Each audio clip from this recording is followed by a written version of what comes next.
आपका biotech channel में स्वागत है। तो बच्चों, जैसा कि आज रेस्पिरेशन का बहुत ही महत्वपूर्ण पार्ट है जिसको कि आज पार्ट 4 है वो।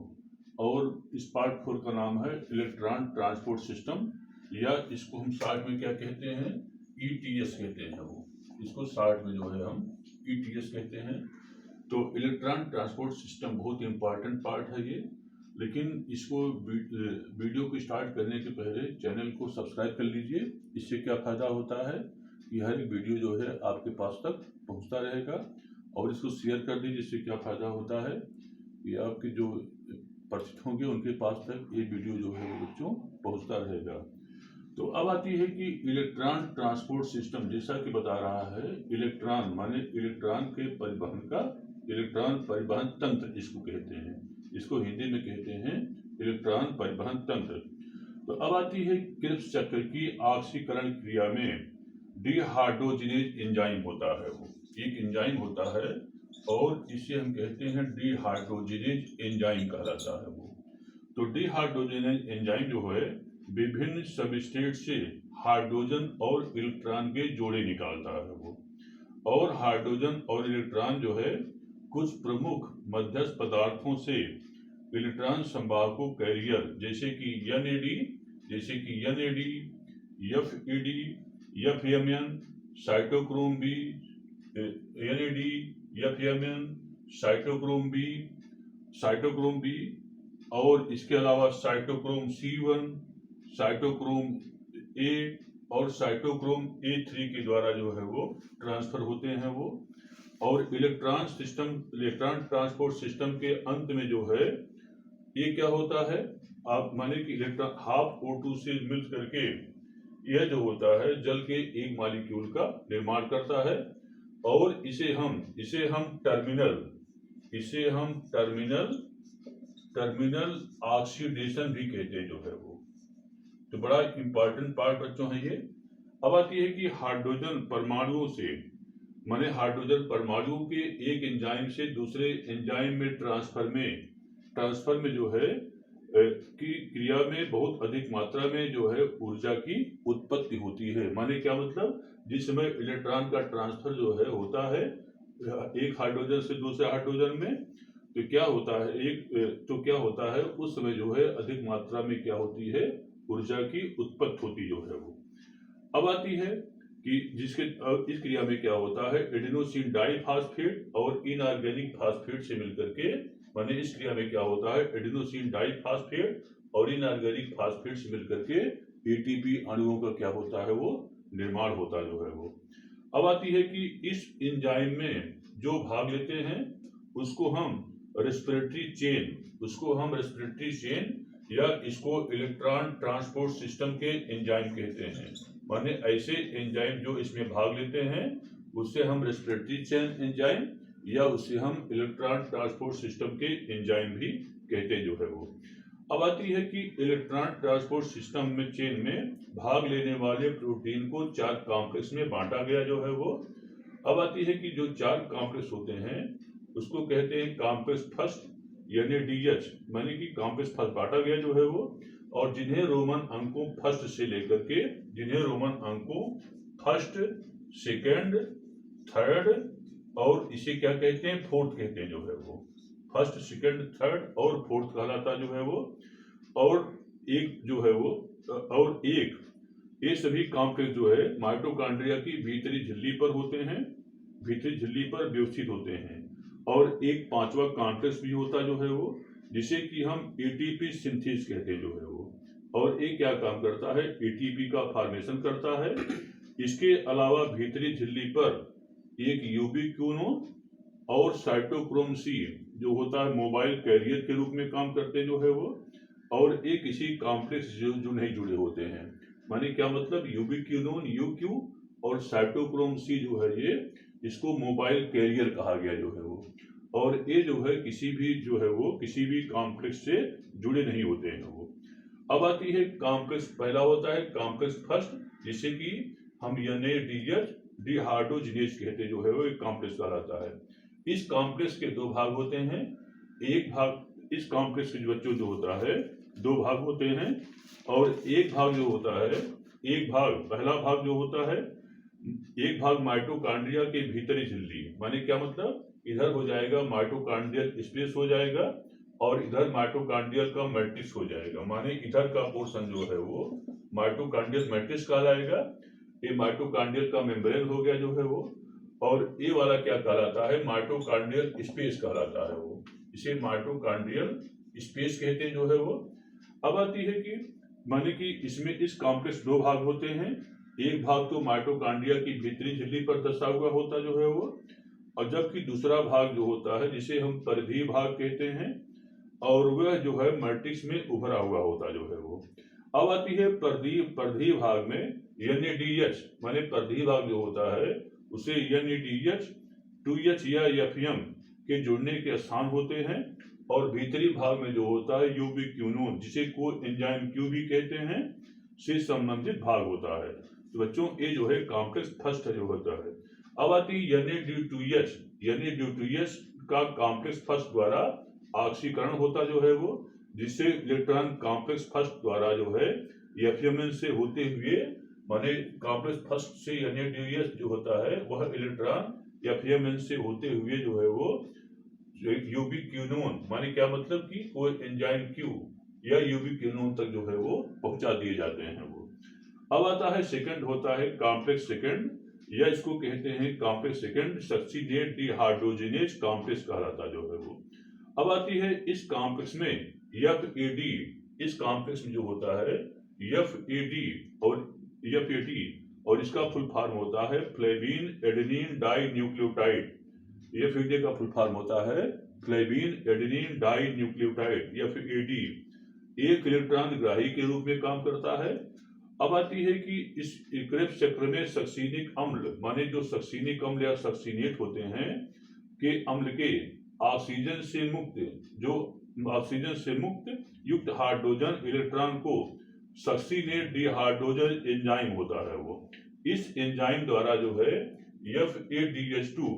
FADH2 द्वारा जो है FADH2 द्वारा के माध्यम से यूबिक्विनोन, माने क्या मतलब कि यूबिक्विनोन पर जो है वो पहुंचा दिए जाते जो है वो। अब आती है कि कॉम्प्लेक्स सेकंड से इलेक्ट्रॉन, माने क्या मतलब कि इलेक्ट्रॉन जो है वो ये भी माध्यम से यूबिक्विनोन या कोएंजाइम Q तक जो है वो पहुंचा दिए जाते हैं। एक इसके बारे में रहा, एक कॉम्प्लेक्स सेकंड होता है। और अब अगला कॉम्प्लेक्स होता है जिसे कॉम्प्लेक्स थर्ड या साइटोक्रोम B6 या BC1 कॉम्प्लेक्स कहते हैं। इस साइटो कॉम्प्लेक्स जो थर्ड होता है इसे साइटोक्रोम B C1 कॉम्प्लेक्स कहते हैं जो है वो, और इसकी संरचना जो होती है जो हरित लवक में साइटोक्रोम B6F कॉम्प्लेक्स के समान एक भाग होता जो है वो। अब आती है कि इस कॉम्प्लेक्स में, माने क्या मतलब कि इस कॉम्प्लेक्स में साइटोक्रोम B, इस complex cytochrome B, iron sulphur और साइटोक्रोम C1, माने कि इतना प्रोटीन होते हैं वो, और यह संरचना और कार्य में जो है साइटोक्रोम B6F, माने साइटोक्रोम B6F के समान होता जो है बच्चों। अब आती है कि इस कॉम्प्लेक्स में इलेक्ट्रॉन यूबिक्विनोन से आते जो है वो। अब आती है कॉम्प्लेक्स थर्ड से इलेक्ट्रॉन साइटोक्रोम C1 पर, माने साइटोक्रोम जो है वो यहाँ पर C1 पर जाते हैं जो है वो। अब आती है कि यह एक मोबाइल, माने कि जो साइटोक्रोम C होता है वह एक मोबाइल कैरियर के समान काम करता है। यह फिर पहले साइटोक्रोम A पर, और इसके बाद जो होता है साइटोक्रोम A पर, इसके बाद जो होता है यह जो होता है पहुंच जाते हैं।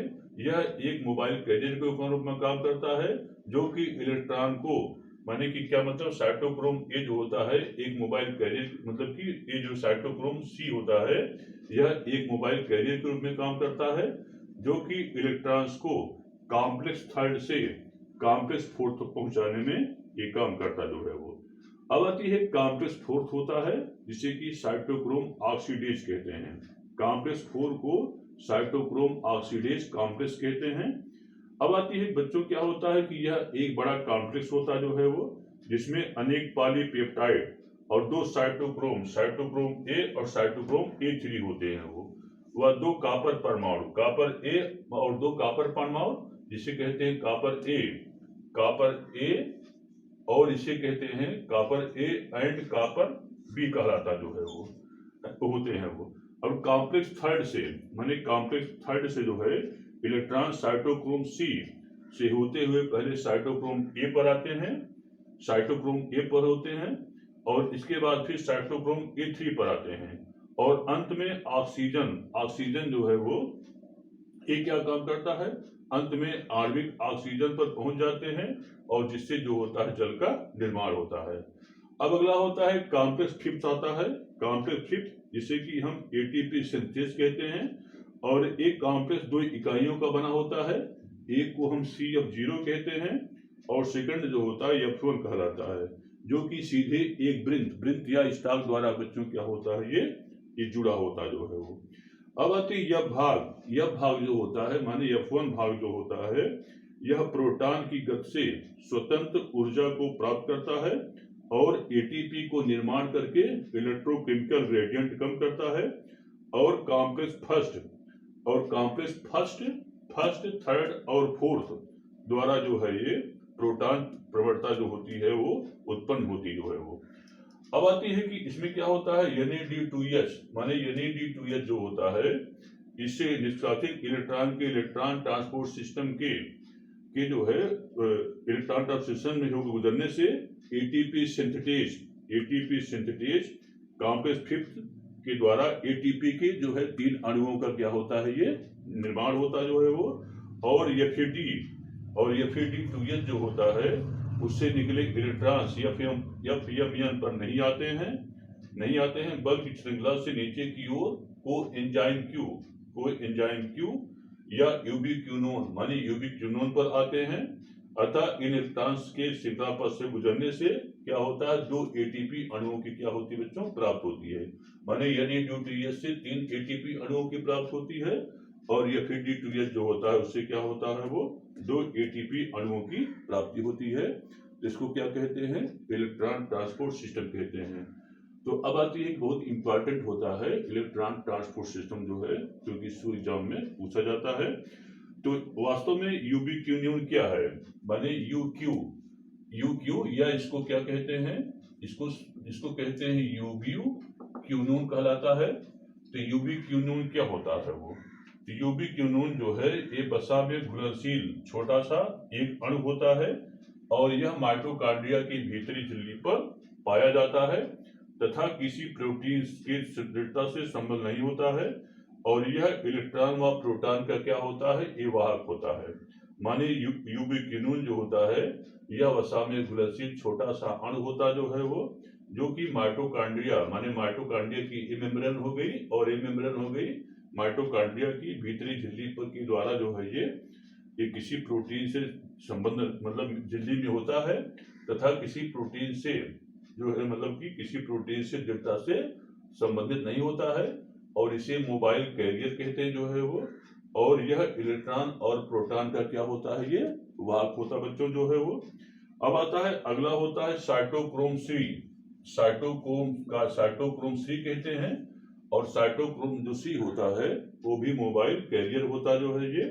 यह प्रोटीन का एक छोटा सा साइटोक्रोम सी जो होता है यह प्रोटीन का एक छोटा सा अणु होता है जो माइटोकॉन्ड्रिया की भीतरी झिल्ली की बाहरी सतह पर माने माइटोकॉन्ड्रिया की भीतरी झिल्ली हो गई इसकी बाहरी सतह पर लगा होता है, इसे भी मोबाइल कैरियर कहते हैं। यह इलेक्ट्रॉन के कॉम्प्लेक्स